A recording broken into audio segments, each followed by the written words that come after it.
آج کی ہماری اس محفل میں جو عظیم المرتبت رفیع الشان پرشکو شخصیت تشریف فرما ہے وہ انتہائی اعلیٰ مقام اور اعلیٰ نسب کی حامل شخصیت ہے۔ اس سے میری مراد شیر پنجاب شاہی امام پنجاب حضرت مولانا عثمان صاحب دامت برکاتہ العالیہ ہے۔ عزیز دوستو، ان کا نسبی تعلق اس خانوادے سے ہے جس کی قربانیوں کی بدولت ہندوستان انگریزوں کی غلامی سے آزاد ہوا۔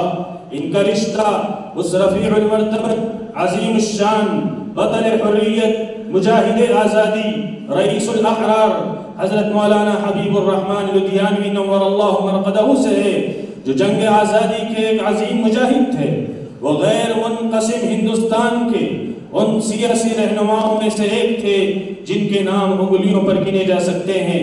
مولانا ابوالکلام آزاد، شیخ الاسلام مولانا حسین احمد مدنی، حضرت مفتی کفایت اللہ صاحب، نقیب انقلاب سید عطا اللہ شاہ بخاری اور مجاہد ملت حضرت مولانا حفظ الرحمن سیہاروی جیسی شخصیات کا شمار آپ کے رفقا میں ہوتا تھا۔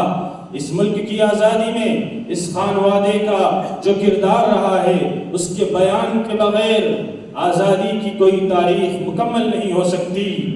بڑے بڑے کشکلا سورما جن کے در پر حاضری کو شرف سمجھتے تھے، جن کی تقریروں سے ایوان فرنگ کانپ جاتا تھا اور انگریز لرزہ برندام رہ جاتے تھے، جن کے متعلق اہل تاریخ نے لکھا ہے کہ وہ اس دور میں غزالی کا دماغ اور ابن خلدون کی زبان لے کر پیدا ہوئے۔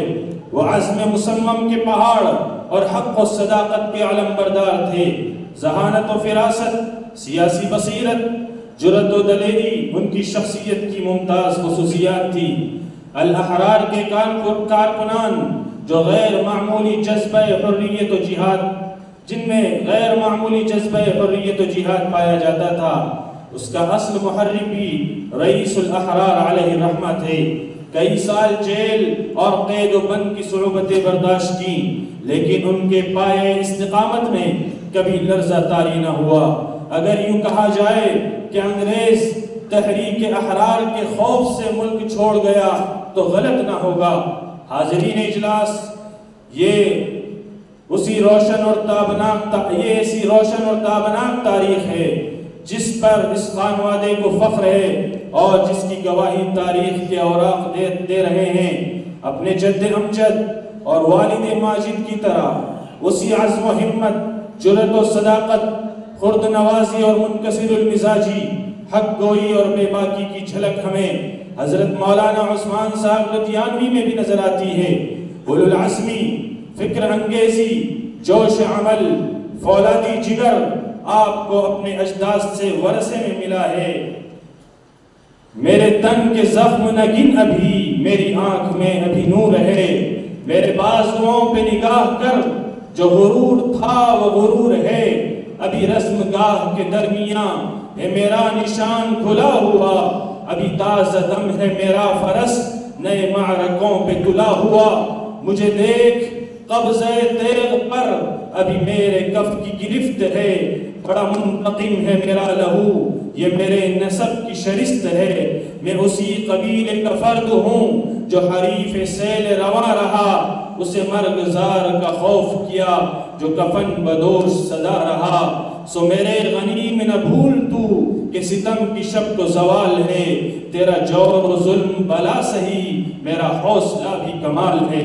ہم امید کرتے ہیں کہ ہندوستان کے افق پر نئی تابہ بن کر روشن ہونے والا، خود جوان اور عزم جوان کا مالک یہ قائد اپنے اجداد کی داستانوں کو دہرائے گا، حق کا بول بالا ہوگا، باطل پاش پاش ہوگا، امت کی صحیح سمت رہنمائی ہوگی۔ میں شعر کے ساتھ شاہی امام پنجاب حضرت مولانا عثمان صاحب لدھیانوی کو دعوت خطاب دیتا ہوں۔ جلال آتش و برق و سحاب پیدا کر، جلال آتش و برق و سحاب پیدا کر، اجل بھی کانپ اٹھے وہ شباب پیدا کر۔ تیرے خرام میں ہے زلزلوں کا راز نہاں، ہر ایک گام پر ایک انقلاب پیدا کر۔ بہت لطیف ہے اے دوست تیغ کا بوسہ، یہی ہے جان جہاں اس میں آپ پیدا کر۔ تیرا شباب امانت ہے ساری دنیا کی، تیرا شباب امانت ہے ساری دنیا کی، تو خار زار جہاں میں گلاب پیدا کر، تو انقلاب کی آمد کا انتظار نہ کر، تو انقلاب کی آمد کا انتظار نہ کر، جو ہو سکے تو ابھی انقلاب پیدا کر۔